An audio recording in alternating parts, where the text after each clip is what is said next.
सज्जनों, सीता स्वयंवर पश्चात परशुराम जी जनक की सभा में आते हैं और देखे चाप खंड महिदारे, शिव धनुष के 2 टुकड़े देखे। क्रोधित होकर के जनक जी से पूछ देते हैं, कह जड़ जनक धनुष कई तोड़ा। अरे मूर्ख जनक, यह बतलाओ कि शिव धनुष किसने तोड़ा है। परशुराम जी के क्रोधपूर्ण वचन को सुन करके सभी गाल बजाने वाले अभिमानी राजा आनंदित होते हैं और प्रसन्न होकर के अपने इष्ट देवों को प्रणाम करने लगते हैं कि बड़ा अच्छा हुआ जो इष्ट देव ने हमसे धनुष नहीं तोड़वाया, नहीं तो परशुराम जी सिर तोड़ देते।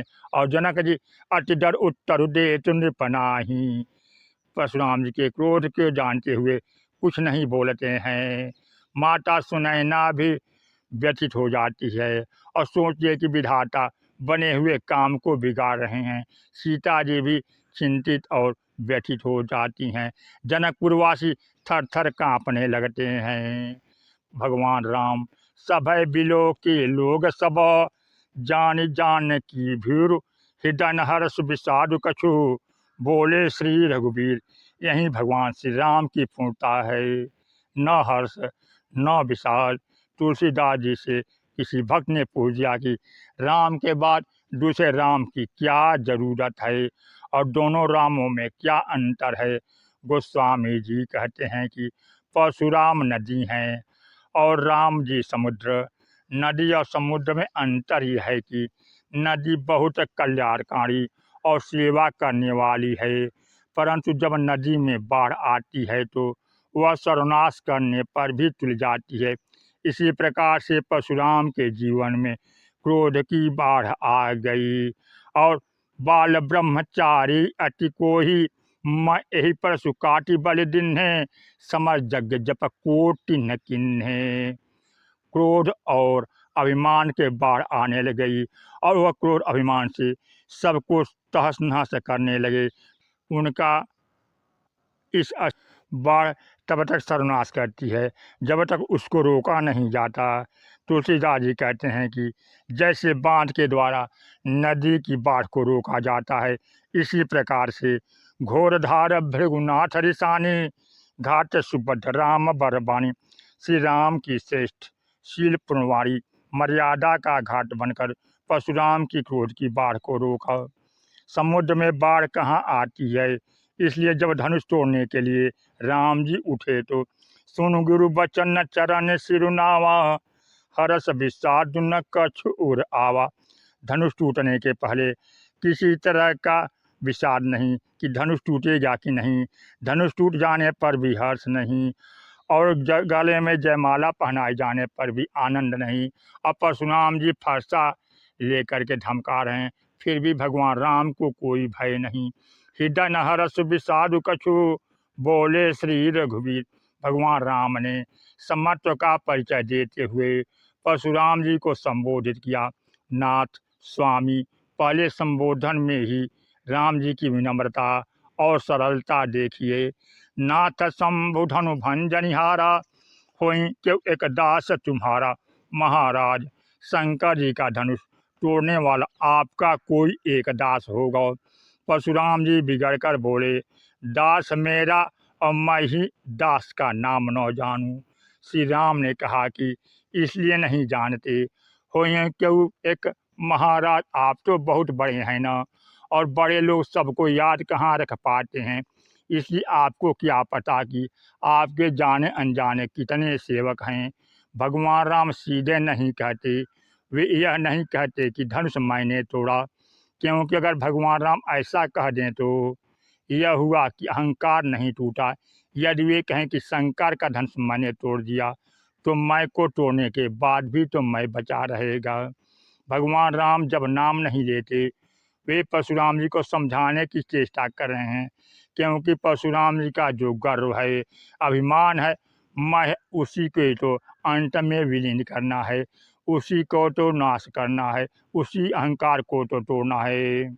परशुराम जी का जो गर्व गरुआई था, अपने विषय में जो विश्वास था कि मैंने बड़े महान कार्य किए हैं, अपरिमित दान दिया है, संसार में न्याय की स्थापना की है और अन्यायियों को दंड दिया है, मानव वह भी गुरुता लेकर उस जहाज पर सवार हो गए। शंकर चापु जहाजु सागरु रघुबर बाहुबल, बूढ़ सो सकल समाज चढ़ा जो प्रथम ही मोह बस। तुलसीदास जी ने कहा कि जहाज के टूटते ही, धनुष के टूटते ही बस अहंकार का जहाज डूब गया।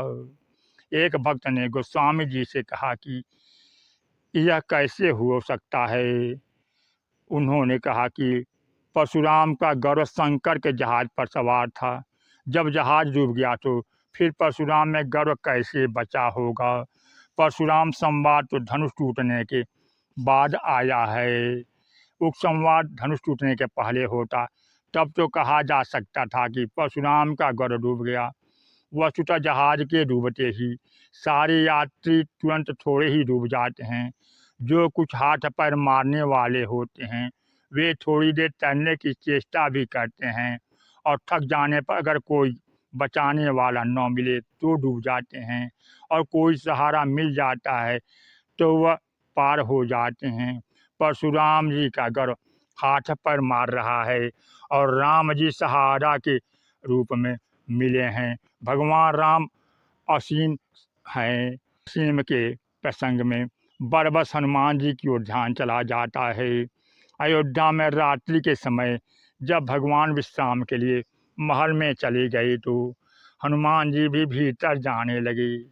वन में रहते सेवा करते करते वे भीतर जाने के अभ्यस्त हो चुके थे। यह देखकर सीता जी की जो परिचारिकाएं बाहर खड़ी थीं, उन्होंने हनुमान जी को रोक लिया। हनुमान जी ने जब उनसे भीतर न जाने देने का कारण पूछा तो उन दासियों ने अपने सिंदूर की ओर संकेत किया और कहा कि सिंदूर धारणी महिलाएं ही भीतर जा सकती हैं।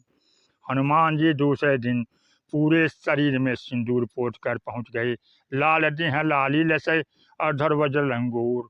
और उन्होंने सिंदूर की एक रेख लगाने पर सोचा कि भीतर जाने के लिए मिलता है, इसलिए पूरे शरीर में सिंदूर पोत करके सोचने लगे कि अब तो मुझे अबाध अधिकार मिल जाएगा। अब भगवान राम के पास दूसरे दिन पहुंच जाते हैं। राम जी हनुमान जी को देखते हैं तो बड़े हंसते हैं और पूछते हैं कि हनुमान, तुमने यह सिंदूर क्यों लगा लिया। हनुमान जी ने पूछा कि महाराज, यह किसका चिन्ह है। भगवान राम ने कहा कि स्त्रियों का सौभाग्य चिन्ह है, जिनके पति होते हैं वे सिंदूर लगाती हैं। हनुमान जी बोले कि महाराज, जब पति होने पर संसार की साधारण स्त्रियां सिंदूर लगाती हैं तो जिसको जगतपति मिला हो वह सिंदूर क्यों न लगाए। भगवान राम ने कहा कि भाई, सिंदूर तो सीमंत में लगाया जाता है, किंतु तुमने हनुमान जी ने कहा कि महाराज, संसार का सौभाग्य ससीम है, इसलिए वे एक रेख लगाती हैं, जबकि मेरा सौभाग्य असीम है। इस असीम सौभाग्य में सीमा का कोई प्रश्न ही नहीं है। इस असीम सौभाग्य, इस अनंत में जिस व्यक्ति ने अपने को डुबा दिया उसका कल्याण हो गया। परशुराम जी ने भी अपने गर्व अहंकार को राम जी को समर्पित करके तपस्या के लिए चले गए। इस प्रकार से परशुराम जी के अहंकार का नाश भगवान राम ने किया। रामचरितमित सागर था न पावै कोई, संतन संग जो सुने तुम्हें सुनाओ सोई। सियावर रामचंद्र की जय।